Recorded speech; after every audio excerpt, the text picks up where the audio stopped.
Então, uma anamnese na nutrição funcional vai considerar todos os pontos relacionados ao histórico pregresso do próprio paciente, então o que aconteceu na sua jornada de vida, né, no seu passado com exposição à doença.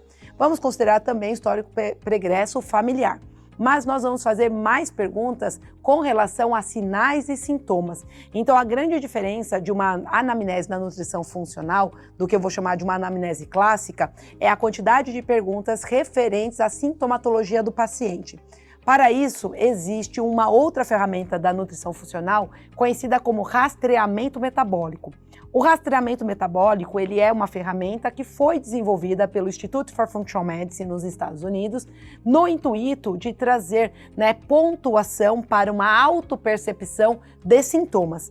Tanto que o rastreamento metabólico, ele não é quantitativo, ele é um questionário qualitativo, de autopercepção. Por isso, ele só deve ser aplicado para adultos que podem ter, então, seu autopreenchimento ou podem fazer realmente as respostas ao profissional da área da nutrição. Então, o rastreamento, ele faz parte da nossa anamnese para ter um aprofundamento maior em sinais e sintomas. E um outro ponto que também se difere na anamnese da nutrição funcional são as perguntas relacionadas à exposição ambiental. Então, nós fazemos muitas perguntas desde a origem do alimento, até os utensílios que a pessoa tem em casa, o tipo de panela, tipo de utensílio que utiliza para armazenar alimento, quando leva um alimento, por exemplo, para o escritório, se esse alimento está sendo transportado numa marmiteira de vidro ou de plástico. Então, são perguntas de exposições ambientais que nós consideramos também. Existe um questionário específico de exposição ambiental, também do Instituto Americano, que é um questionário sobre detoxificação. Só que é um questionário que é muito longo e que muitas vezes ele não cabe dentro da rotina da anamnese. Então, na anamnese, nós fazemos perguntas mais generalizadas sobre exposição ambiental. Em casos específicos em que nós identificamos que existem sinais e sintomas de sobrecarga hepática, aí sim nós partimos para um segundo questionário de aprofundamento dessa exposição para trazer condutas mais assertivas, não só na alimentação, mas sugestões também de mudanças ambientais para tirar a possível sobrecarga hepática que está acometendo o nosso paciente. Então, pensando na anamnese da nutrição funcional, ela é uma anamnese que vai compreender, entender o que está acontecendo com o outro. Então, nós fazemos perguntas abertas para esse paciente, deixamos ele trazer muito da sua história, numa escuta muito ativa, mas principalmente o que vai diferenciar é a quantidade de perguntas que a gente faz de sinais e sintomas e as perguntas relacionadas ao ambiente.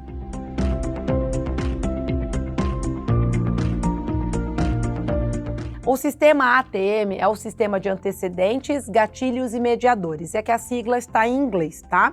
Então, antecedentes, gatilhos e mediadores são perguntas que nós fazemos para o paciente para entender melhor o que está fazendo acontecer o processo disfuncional que ele apresenta. Então, os antecedentes, nós vamos considerar tudo o que aconteceu na vida daquela pessoa e que está reverberando na química da pessoa até hoje. Então, por exemplo, se utilizou medicamentos na primeira infância, principalmente antibióticos, porque isso vai ter um impacto em quem é a microbiota intestinal desse nosso paciente.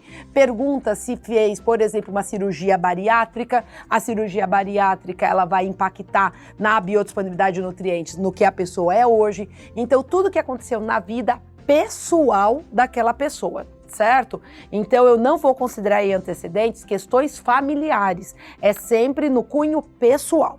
Já os gatilhos é tudo o que começa uma resposta química. Então, nos gatilhos, nós vamos considerar qualquer substância química, qualquer sinalizador, qualquer hormônio, qualquer situação ambiental que começou uma resposta química. Então, entre os gatilhos, nós podemos considerar uma redução de micronutrientes, por exemplo, uma deficiência de vitamina D, uma deficiência de magnésio, serve como gatilho. Mas podemos considerar também estresse mental, estresse físico, estresse oxidativo, também serve como gatilho. Posso considerar, no estado de disbiose intestinal, a absorção de LPS.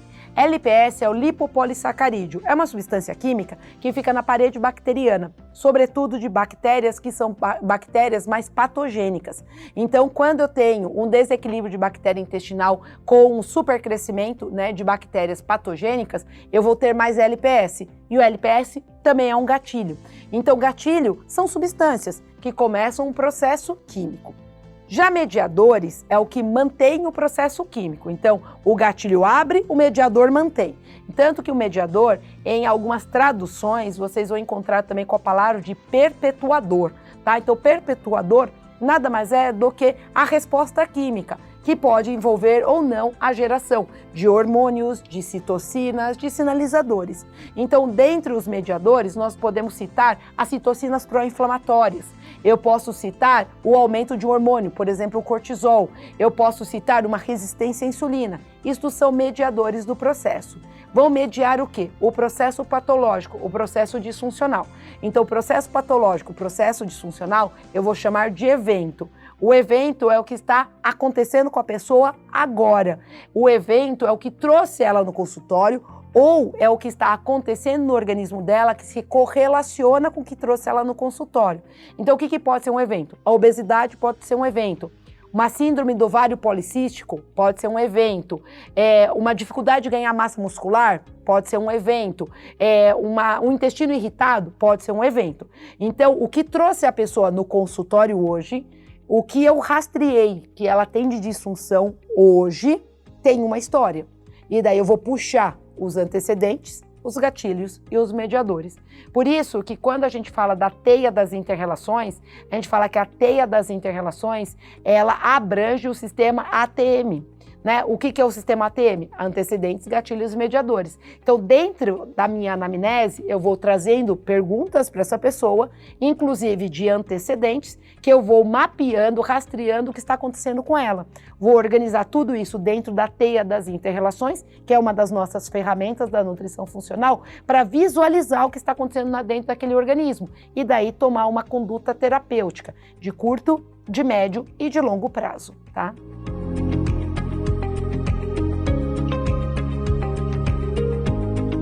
Quando nós falamos de biomarcadores, estamos nos referindo principalmente aos exames laboratoriais. Então é bastante importante relembrar que todos os nutricionistas podem solicitar exames, tá? Então nós temos legislação do Conselho Federal de Nutrição dizendo que o profissional nutricionista é um profissional capacitado na solicitação de exames, desde que os marcadores solicitados, eles tenham um trabalho, né, dentro da nutrição. Ou seja, se eu encontrar uma alteração do marcador, eu vou fazer correção alimentar desse marcador. E em momento nenhum, exames laboratoriais servem para o nutricionista fechar diagnóstico, porque o diagnóstico é do médico, então isso precisa ficar muito claro. Nós, da nutrição, podemos solicitar exames laboratoriais, independente da área que vocês trabalham. Todos os profissionais da área da nutrição podem solicitar exames laboratoriais, desde que sejam marcadores que a resposta esteja na alimentação. E também não adianta o nutricionista resolver pedir um check-up se ele não sabe o que fazer com esses marcadores. Então, o que a nutrição funcional nos traz, né, nessa ótica dos exames laboratoriais? Os exames laboratoriais vão me trazer pistas do que estão acontecendo com o meu paciente. Então, eu já fiz toda uma anamnese, já fiz rastreamento de sinais e sintomas. Os exames laboratoriais, eles vão me trazer um complemento de informações do que eu já levantei.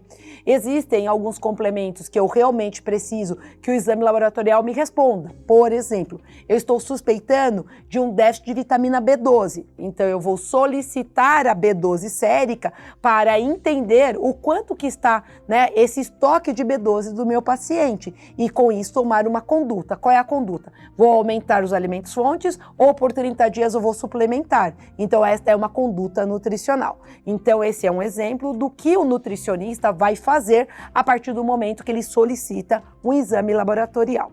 Então, dentro da nutrição funcional, nós vamos fazer um recorte desses exames laboratoriais. O que significa isso?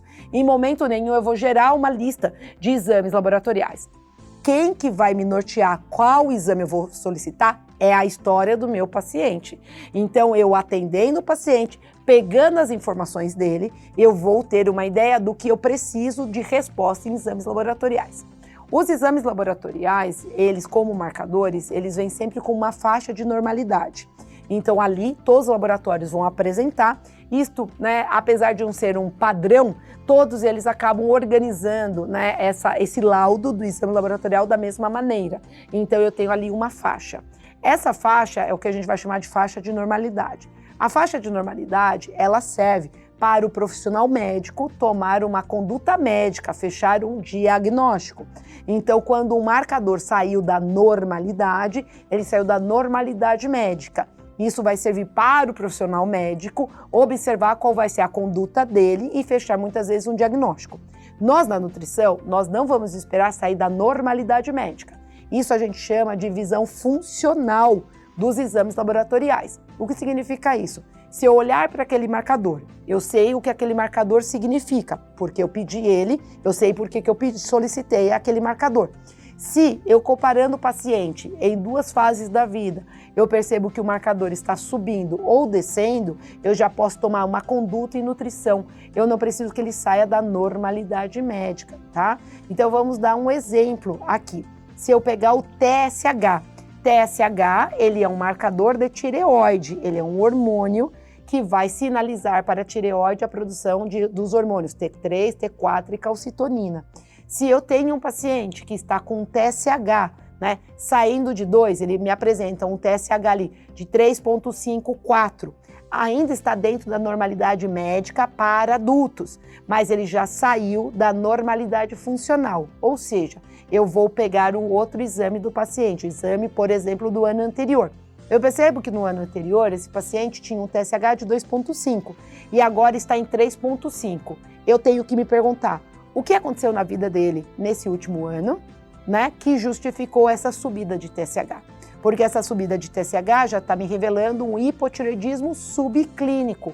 Então a tireoide, ela já está com disfuncionalidade. Eu não preciso esperar ela, digamos, paralisar, né, para tomar uma conduta na nutrição, tá?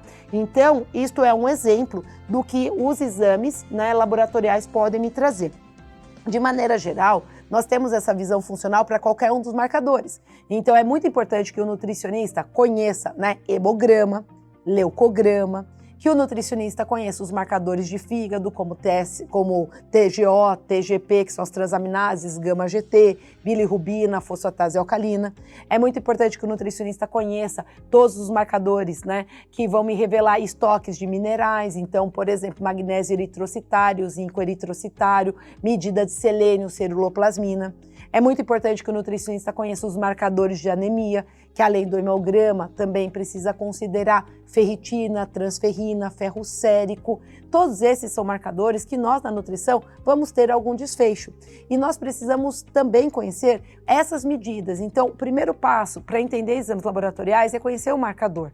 Então, digamos que você é um nutricionista da área esportiva, você trabalha, né, com esporte. A pessoa que faz, né, um atleta de alto rendimento, ele treina todos os dias. Se ele treina todos os dias, ele vai ter marcadores que vão estar alterados por conta do treino. Então, este é um conhecimento básico da fisiologia muscular. Então, o CPK, ele vai ter uma alteração por conta do excesso de exercício físico. Por isso que eu não vou solicitar um CPK se a pessoa fez o treino dela pesado o dia anterior. Tá? Agora, se eu quero saber o quanto que aquele treino dela está impactando na quebra muscular, aí eu solicito o CPK. Então, antes da gente fazer a solicitação de qualquer marcador, eu preciso entender o que é esse marcador. Então, não basta o nutricionista poder solicitar exames. Eu preciso saber o que fazer com essa informação. Uma informação que ela não me significa nada, que eu não tenho o que destrinchar na alimentação, que não vai me gerar uma conduta terapêutica, é melhor nem ter o conhecimento. Então, o primeiro passo para o nutricionista é saber para que serve cada marcador. Com isso em mãos, eu vou escutar o outro. O paciente te diz o que ele precisa, tá? Não que ele vai te falar, olha, eu preciso analisar minha tireoide. Mas a sintomatologia dele vai te mostrar que o metabolismo está mais baixo. Metabolismo mais baixo, eu tenho que pensar em fígado e tireoide. Bom, eu preciso solicitar esses marcadores. Ou ainda, o paciente te trouxe exames laboratoriais. Ele fez um check-up, por exemplo, da empresa. E o check-up da empresa mostrou que o colesterol dele está alto. Então, o colesterol é algo que eu consigo mexer na nutrição 100%. E não é tirando o ovo da alimentação dele. Eu preciso entender por que o colesterol subiu. Então, o colesterol subiu, gente, por diversas razões. E o colesterol alto, ele se conversa com o intestino. Então, eu preciso ter informações do intestino desse paciente. Talvez eu precise de exames mais específicos. Eu preciso de um coprológico funcional para entender o que está com esse intestino. Então, o entendimento do exame laboratorial, ele também me abre margem para solicitar outros exames, porque ele vai servir como mais uma peça do meu quebra-cabeça.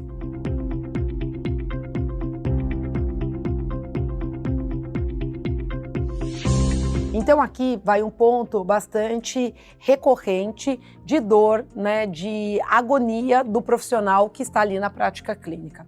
Como que eu vou individualizar? Eu tenho que partir do zero? Eu tenho que montar todo o planejamento do zero? Entendo que a conduta individualizada não significa você ter que partir do zero, mas que você atenda à demanda daquele paciente. Então, toda vez que eu falo de uma conduta individualizada, eu tenho que partir de uma anamnese muito bem feita.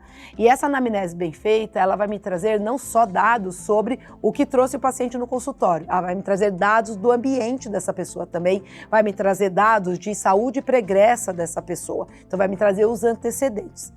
Conhecendo isso, eu vou traçar com esse paciente as metas. É muito importante trabalhar com metas. Então, alguns pacientes a gente vai traçar metas para 30 dias, daí ele volta no consultório, eu vou traçar metas de novo para 30 dias, ele volta no consultório mais 30 dias, tá?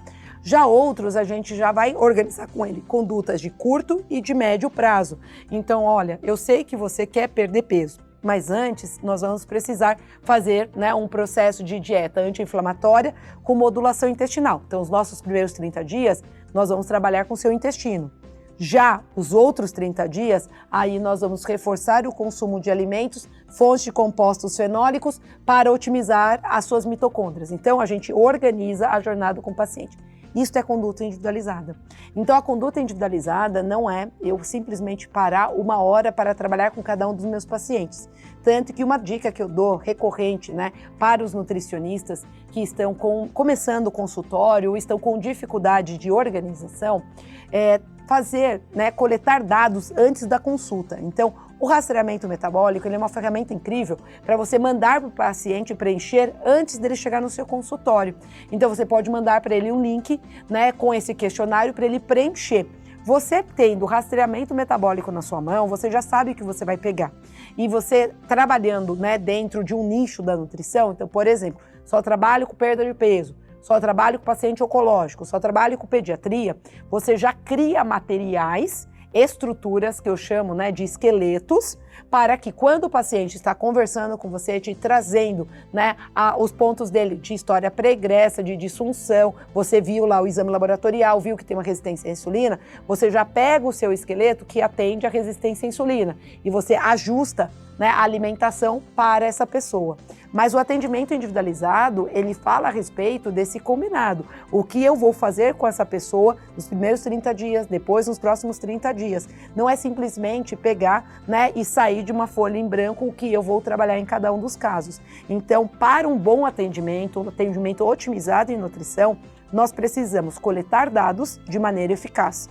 E coletar dados de maneira eficaz, uma ideia para vocês é mandar rastreamento metabólico para ele preencher antes. Pedir, né, que a sua secretária, ou mesmo se você está trabalhando, né, com um sistema que você manda uma mensagem automática, que ele já te mande, né, os exames antes. Ele pode fazer para você, gente, um upload desses exames numa pasta de drive. Nem precisa ser uma coisa muito diferente. Os sistemas de nutrição favorecem essa comunicação através dos aplicativos. Então, o paciente já te manda dados de exames e dados de anamnese. Isso já otimiza.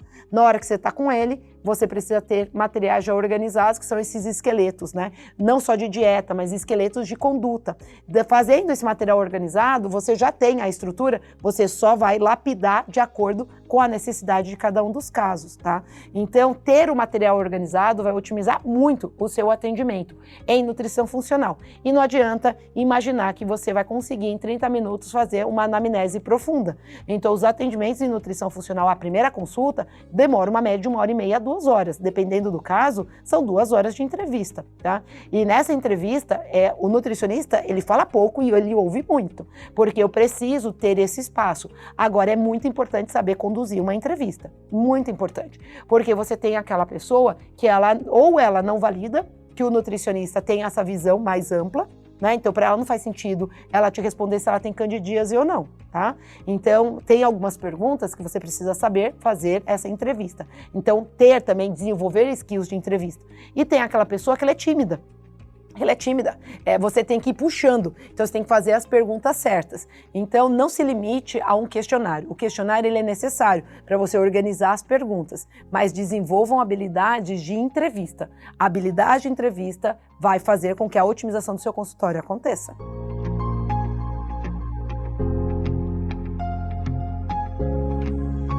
Então, quando a gente fala de epigenética, eu tenho uma influência desta alimentação, mas também do meio, né, do ambiente que a pessoa está inserida. Por exemplo, a exposição a xenobióticos, a exposição a metais tóxicos. Isto hoje é estudado dentro de uma área de pesquisa chamada de expossoma, que seria todos esses fatores ambientais interferindo, então, né, nesse nosso padrão genômico, sobretudo na epigenética. Então, na alimentação, a gente tem alguns fatores, mas fazendo um recorte de nutrientes, tá? Então, quando eu falo de nutrientes, o que nós sabemos que reverbera de maneira negativa na alimentação é ter a exposição a agrotóxicos, a migrantes de embalagem e metais tóxicos. Metais tóxicos fazem um efeito mais negativo ainda do que os próprios migrantes de embalagem.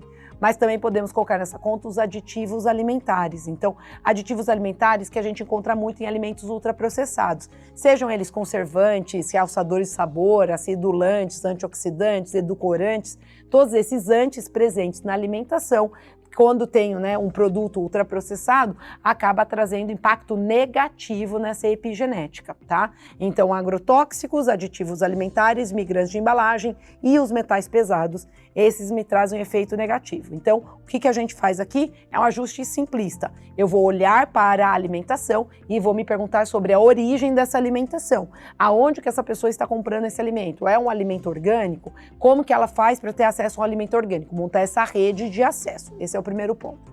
O segundo ponto, olhar nos nutrientes que vão de fato reverberar nessa epigenética. Sabemos que o estresse oxidativo piora a resposta. Então, toda vez que eu falo de estresse oxidativo, o manejo alimentar é com antioxidante. Então, priorizar na alimentação o consumo de antioxidantes, mas priorizar também na alimentação o consumo de compostos bioativos, porque os compostos bioativos, eles vão ajudar através da via do NRF2 na produção de enzimas antioxidantes. E isso vai me trazer aí um alívio nessa expressão de epigenética, tá? Porque eu reduzo os radicais livres, eu reduzo esse ataque ao material genético.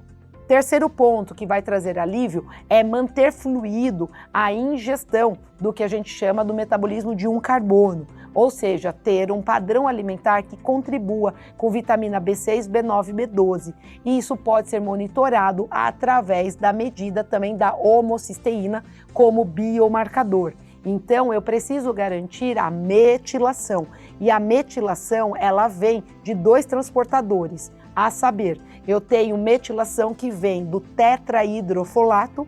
O tetrahidrofolato, ele é fabricado pela ativação da vitamina B9, tanto que a gente considera a forma ativa da vitamina B9, que é o ácido fólico, e também do S-adenosilmetionina, que é o SAMe, que é a forma ativa da vitamina B12, tá? Então, ter uma alimentação que contribua com fontes de vitamina B9 e B12 é condição sine qua non para que eu tenha essa garantia de metilação e, com isso, garanta uma epigenética mais saudável, ou seja, né, uma cópia desse material constante com menos interferência desse ambiente. Se eu tenho um ambiente muito estressor, com muito metal pesado, com muito xenobiótico, aí entra uma outra conduta que não vai na epigenética, mas eu preciso tirar sobrecarga hepática. Então eu preciso garantir nutrientes para detoxificação, para aí então garantir que a célula responda positivamente na epigenética. E com isso, o que a gente precisa fazer? Não é necessariamente uma dieta de detox clássica, mas eu preciso garantir todos os minerais, né, sobretudo o magnésio, o ferro, o zinco e o selênio, Preciso garantir vitaminas, todas do complexo B, além da vitamina D e da vitamina C. E preciso garantir compostos bioativos, sobretudo compostos fenólicos, organosulfurados e carotenoides.